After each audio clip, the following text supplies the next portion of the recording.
It's been a successful week without a doubt, bringing fishermen from all over Michigan. With a new year, a new coach means new goals for the Alpena Wildcats in 2015. They say good things come in small packages, and that sure is the case with Rogers City Huron softball star Logan Fleming. And in 2015, the Alpena Wildcats have done just that with their superior strength and stamina. But now, it's time to focus on what's ahead. Bethany, you said it. You know what's going on tonight. High school football all over the state of Michigan. That's right. We were all over the place tonight. We have highlights of Hillman, Posen, Tawas, and Alpena on the gridiron, plus some soccer. Stay where you're at. This is a Thursday night you don't want to miss. Sports is around the bend. Let's go above the bridge to Escanaba, where Alpena battled the Eskimos right from the get-go. Literally, Alpena wins the coin toss, decides to receive. Alexander Arch was a man on the run. He would run for a while. Arch would eventually be taken down at the 22-yard line, but the Cats could not punch it in. Alpena's defense had a great first quarter. Logan Lamb drops back to pass. Instead, he would be dropped.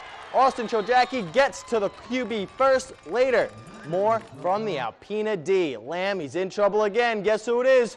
Chojacki with another sack. Late in the second quarter, now Alpena, they're down a touchdown. Lars MacArthur, he's going to get it. He's scrambling for his life. He's just going to throw it up there somehow. Joshua Lucas gets under it, hauls it in. However, the drive is going to stall out after that. Escanaba's QB, Logan Lamb, scored 3 touchdowns. The Eskimos win this one 21-7, but a building block game for the Wildcats without a doubt. In the area, we had the Hillman Tigers starting their season at home against the Rudyard Bulldogs. First drive for the Tigers was about the power run game. Dylan Stanky, Kane Hunt did the dirty work, and Hunt crosses the goal line. Tigers lead 6-0. Rudyard had the passing game working early. Jace Genero back in the pocket. The Bulldogs running the old middle screen. James Rosbrook, the big fella's going to rumble his way upfield into Hillman territory for a gain of over 40 yards before he's taken down by a bevy of tacklers. That drive gets Rudyard inside the red zone, trying to tie it up, but look at the instinct by Charles Banks. The fans call him Bubba, so I'm going to call him Bubba. He would take that over the 50 before being tackled by Cody Coffey. And on the ensuing possession, first-year sophomore quarterback Billy Colkane running the option to a T, gets into the end zone untouched, making it 12-0. Colkane also had an amazing interception while falling to the ground. Stanky had 177 yards, 2 touchdowns. Hillman rushed for over 400 yards as a team. They win their opener with a 37-0 shutout. Buck Showalter and the Orioles in town against the Tigers. First inning, Yahtzee. Victor Martinez is going to take Ubaldo Jimenez deep to right. It's a 2-run shot on V-Mart's 6th homer of the season. Tigers lead 2-0 after 1. Now we're going to go to the bottom of the third. Tigers now up 2-1. Baltimore's Chris Davis going to give Anibal Sanchez's pitch a ride to right. But look at the all-star J.D. Martinez. Highway robbery out there in right by J.D. He saves the homer that would have tied the game at 3. Unreal. And Sanchez, he is loving it, and he would love the run support from there even more. Jose Iglesias, a frozen rope to left field with Alex Avila and James McCann on base. It's out of there. Iggy's 2nd homer of the year puts Detroit up 6-2. And then, is this really a surprise anymore? Martinez starting the second half like he finished off the first half with a homer, his 26th. The Tigers hit 3 homers. Go get yourself some free curly fries tomorrow at Arby's. Tigers win 7-3. Hundreds of people gathered out at Alpena Harbor today to see how many, how big, and what type of fish all the fishermen took in. 35 total boats went out on Lake Huron, pulling in over 100 fish. The contestants and spectators weren't let down when they surrounded the weigh-in station to see some of the gorgeous fish pulled in by the local and not-so-local anglers. Fish that were brought in today included brown trout, walleye, salmon, sea bass, lake trout, and many more. Now, of course, brown trout takes place in Alpena, but people come from all over Michigan to participate in this yearly event. With this being the festival's 41st year, it's well known and well loved by fishermen throughout the state.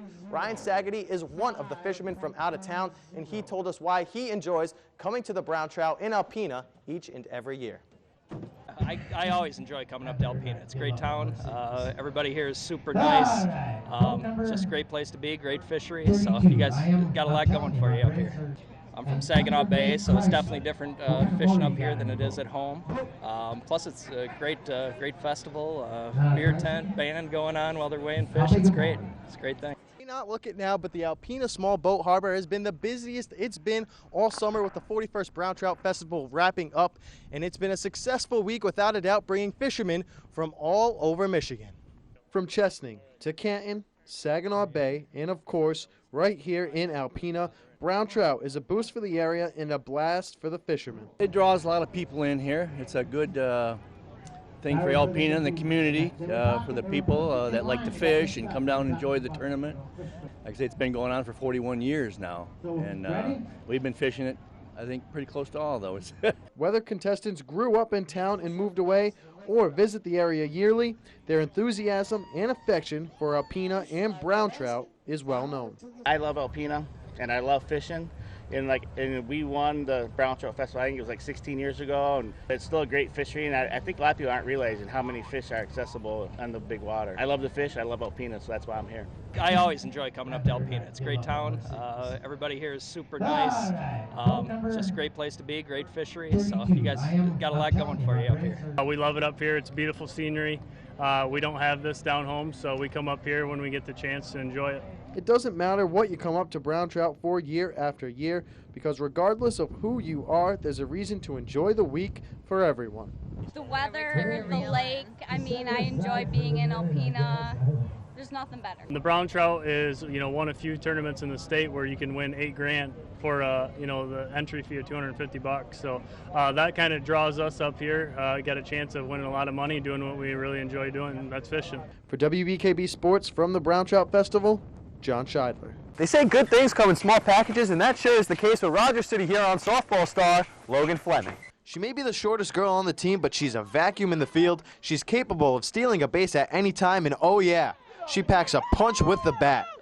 And her accolades from freshman to senior year speak for themselves. She's been our leadoff batter since her freshman year. She's been our third baseman. She's a three-time All-State third baseman. She's having another great year at third base. She's chasing the all-time hit record in the history of the state of Michigan. I would say she's going to end up either 1, 2, or 3 in the history of softball in Michigan for all classes.